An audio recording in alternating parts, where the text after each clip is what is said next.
जय Hind future commanders सीएपीएफएससी mentors में आपका स्वागत है। हम केमिस्ट्री का जो एनालिसिस है ऑलरेडी कर चुके हैं। उसमें लास्ट वाला पार्ट बच गया था जो है कि why NCERTs are important but not enough for the CAPF science and tech. उसमें आज केमिस्ट्री का नंबर है तो केमिस्ट्री पे डिस्कस करेंगे।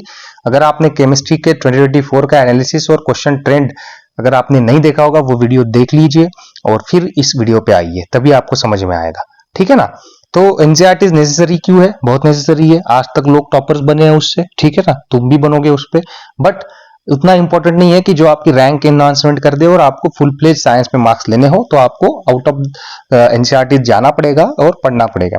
तो एनसीईआरटी के टेक्स्ट बुक में आपको strong foundation core chemistry concepts clear हो जाएंगे, जैसे कि atomic structure, chemical bonding, reactions, periodic table trends, thermodynamics, acids, basis, salts, organic chemistry basics, ये सब आपके यहाँ पे हो जाएंगे। ठीक है ना। ये हेल्प करेगा आपका फंडामेंटल प्रिंसिपल समझने में, जो कि अप्लाइड केमिस्ट्री में आपको जरूरत पड़ेगी। अगर आपके फंडामेंटल प्रिंसिपल्स ही क्लियर नहीं होंगे तो आप अप्लाइड केमिस्ट्री में कैसे यूज करोगे? ठीक है।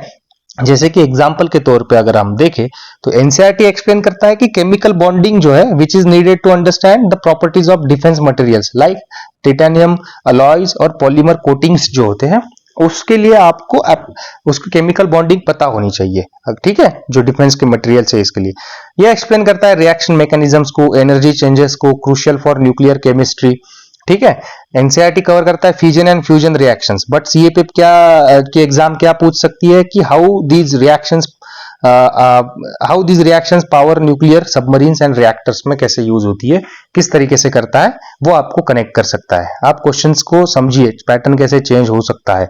इजी भी आ सकते हैं, इजी आ गए तो अच्छी बात है, आप बेसिक्स तो करके ही रखोगे, बट एडवांस करके रखोगे तो आप कैटास्ट्रोफी के लिए रेडी रहोगे। एनसीईआरटी अलोन इनफ क्यों नहीं है? आप देखते हो यहाँ पे कि concepts water as a universal solvent, ठीक है ना। एनसीईआरटी एक्सप्लेन करती है उसकी पोलैरिटी और हाइड्रोजन बॉन्डिंग के बारे में, बट सीएपीएफ कैसे पूछ सकता है, सीएपीएफ की एग्जाम जो है कैसे पूछ सकती है?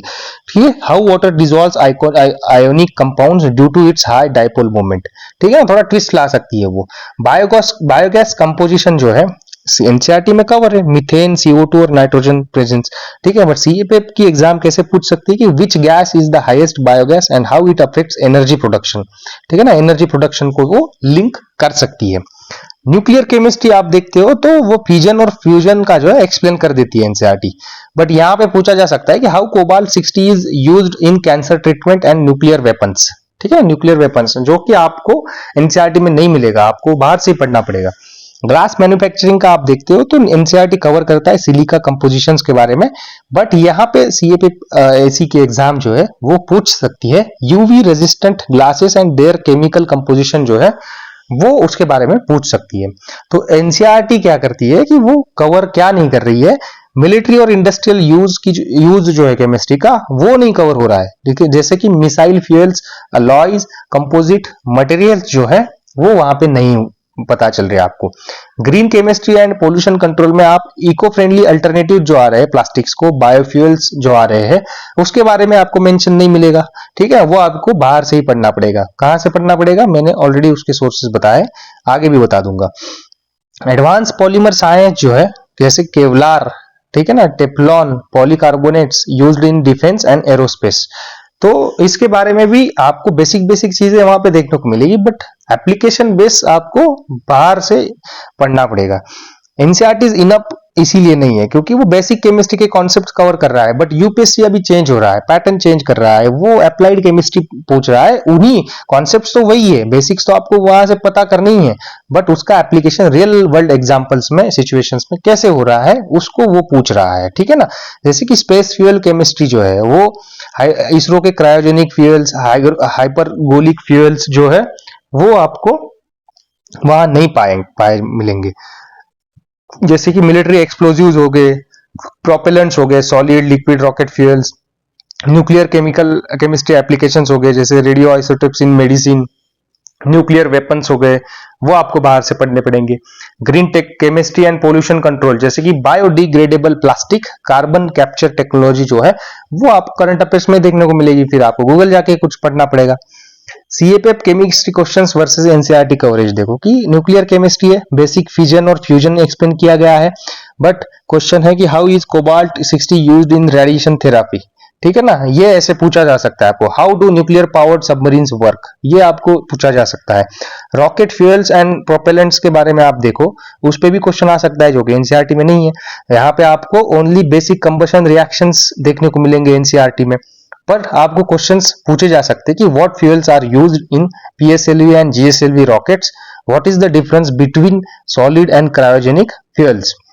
तीसरा है ग्लास एंड मटेरियल साइंस, जो है जिसमें कि बेसिक ग्लास कंपोजिशन के बारे में आपको एनसीईआरटी में मिल जाएगा, ठीक है। बट क्वेश्चन कैसे आ सकता है कि which chemical makes UV resistant glasses, ठीक है। ग्रीन केमिस्ट्री के बारे में आप देखोगे, क्योंकि ग्रीन टेक्नोलॉजीज का न्यूज में रहता है, तो ग्रीन जनरल पोल्यूशन कॉन्सेप्ट्स आपको एनसीईआरटी में मिल जाएंगे। पर क्वेश्चंस कैसे आ सकते हैं कि how do biodegradable plastic works, what chemicals are used in catalytic converters for pollution control, ठीक है ना। देखो क्वेश्चंस मतलब चेंज हो सकते हैं इस तरीके से, तो आपको वो ध्यान में रखना है, करंट अफेयर्स पढ़ते वक्त थोड़ा ठीक से पढ़ना है। रॉकेट फ्यूल केमिस्ट्री जो है वो ऑलरेडी हमने कर लिया। कहां से कर सकते हो, इसरो के रिपोर्ट्स में, डीआरडीओ मिसाइल टेक्नोलॉजी अपडेट जो आते रहते हैं उसमें पढ़ सकते हो, ठीक है। फिर न्यूक्लियर केमिस्ट्री जो है, न्यूक्लियर एनर्जी जो है, उसका आप क्लास 12 की एनसीईआरटी में पढ़ लोगे। फिर डीआरडीओ के रिपोर्ट्स आते हैं, उसमें आपको मेंशन मिलेगा। ग्लास मैन्युफैक्चरिंग का जो है एनसीईआरटी के क्लास 12 में मिल जाएगा। साइंस रिपोर्टर जो मैगजीन है उसमें आपको देखने को मिलेगा। ग्रीन केमिस्ट्री आपको मिनिस्ट्री ऑफ एनवायरमेंट के रिपोर्ट्स आते हैं, उसमें आपको मेंशन मिलेगा। UNEP United Nations environmental programme guideline जो आती है, उसमें आपको उसका मेंशन पाया जाएगा, ठीक है। समझ में आ गया कहां से पढ़ना है, कैसे करना है, मैंने आप बता दिया, मेहनत आपकी है अभी, ठीक है। टॉपर आपको ही बनना है, आपको ही उसका सक्सेस लेना है, हम ऑलरेडी बन चुके हैं, तो आप मेहनत करिए। इसके ऊपर आपको डायरेक्शंस मिल चुकी है, यहां से उस डायरेक्शन को आप फॉलो करिए। कितने कंसिस्टेंट होते हैं, कितने डेडिकेशन दिखाते हैं, वो आपके ऊपर है। आपकी रैंक अच्छी होगी और किसी का कोई फायदा ना नुकसान है इसमें। दूसरा है how chemistry helps in defence and space sciences. अब ये देख लो कि केमिस्ट्री डिफेंस और स्पेस साइंस में कैसे हेल्प करती है। रॉकेट और मिसाइल फ्यूल्स हो गए, सॉलिड फ्यूल्स होते हैं, क्रायोजेनिक फ्यूल्स होते हैं, हाइपरबोलिक फ्यूल्स होते हैं, ठीक है ना। जो कि सॉलिड फ्यूल्स अग्नि मिसाइल्स में यूज होता है, क्रायोजेनिक फ्यूल्स जीएसएलवी रॉकेट्स में यूज होता है, हाइपरबोलिक फ्यूल्स पीएसएलवी मिशंस में होता है। तो ये हमेशा न्यूज में चलता रहता है, हम बस उसके नाम याद करते रहते हैं कि कौन सी मिसाइल गई, उसका नाम और उसकी रेंज। अब आपको साइंस के नजरिए से भी उसको देखना है। दूसरा है एक्सप्लोजिव्स एंड प्रोपेलेंट्स, ठीक है ना। जैसे कि हाई एनर्जी मटेरियल्स होते हैं like RDX, HMX used in defence, तो ऐसे भी आपको केमिस्ट्री यूज होती है, तो ये नाम याद रखना। प्रायोटेक्निक रिएक्शंस इन मिसाइल बूस्टर्स, ठीक है। तीसरा है nuclear power submarines and weapons, उसमें क्या क्या यूज होता है, कौन सी टेक्नोलॉजी है, कैसे साइंस काम कर रहा है, वो आपको देखना पड़ेगा। डिफिकल्ट है बट करना पड़ेगा।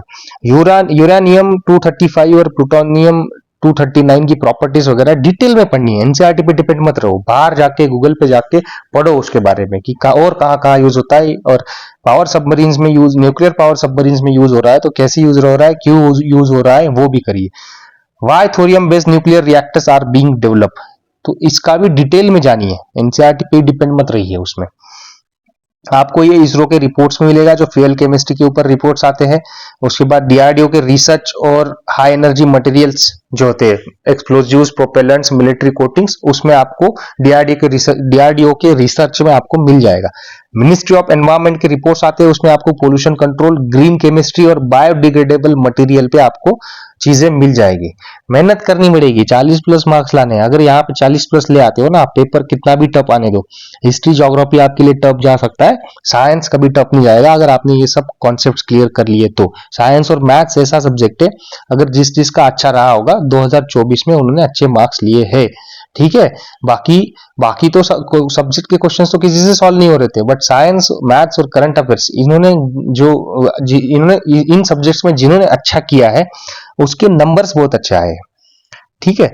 तो ये है केमिस्ट्री ट्रेंड्स है, जो अप्लाइड साइंस और थ्योरेटिकल नॉलेज जो है वो हमने देख लिया कि अप्लाइड साइंस में कैसे यूज करना है थ्योरेटिकल नॉलेज को। तो फ्यूल केमिस्ट्री हो गया, न्यूक्लियर केमिस्ट्री हो गया, ग्लास मटेरियल साइंस हो गया, ग्रीन केमिस्ट्री हो गया, ये कहां से पढ़ने हैं हमने इसके बारे में पढ़ लिया है। अब आपको पता चल गया है, पीडीएफ का एक्सेस कर लीजिए, उसका प्रिंट मार लीजिए और अपने बुक्स में देख लीजिए आप बुक्स कितने पढ़े हो, क्या कौन से चैप्टर्स आपको एनसीईआरटी 11th और 12th के पढ़ने हैं, फिर आपको ये डीआरडीओ, इसरो और पीआईबी का कैसे यूज करना है, वो अपने टाइम को कैलकुलेट करके उसी हिसाब से प्रायोरिटीज दीजिए। ठीक है। यूपीएससी में शिफ्ट क्यों हैपन हो रही है, क्योंकि जो है मैंने पहले ही बताया कि नेशनल सिक्योरिटी का मामला है, सीएपीएफ के ऑफिसर्स या कोई भी डिफेंस फोर्सेस के ऑफिसर्स हो, चाहती है गवर्नमेंट की टेक से भी आए, कि नॉलेज हो उसको। ठीक है ना, हमें बस वेपन चलाना नहीं सिखाना, तो उसका वेपन का मैकेनिज्म सब कुछ पता होना चाहिए उसको। ठीक है।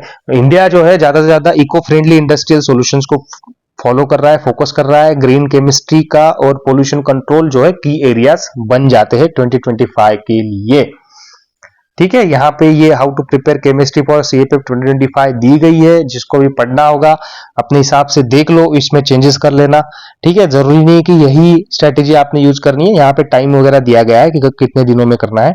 आप अपने हिसाब से आपकी स्ट्रेंथ्स और वीकनेसेस, क्योंकि आप ऑलरेडी पढ़ चुके होंगे बहुत सारी चीजें, तो आपको इतने टाइम नहीं लगेगा। ये बेसिक जो लड़का नए से शुरू कर रहा होगा उसके लिए सही रहेगा। तो यहां तक इतना ही, बायोलॉजी का एनालिसिस आगे देखेंगे। वीडियो अच्छा लगा होगा तो लाइक करो, शेयर करो, कमेंट में बताओ कि आपको क्या क्या दिक्कत आ रही है और किस चीज पे वीडियो चाहिए। टेलीग्राम को जरूर ज्वाइन करना है ताकि ये पीडीएफ्स और पोल्स में आप पार्टिसिपेट कर पाओ। जय हिंद।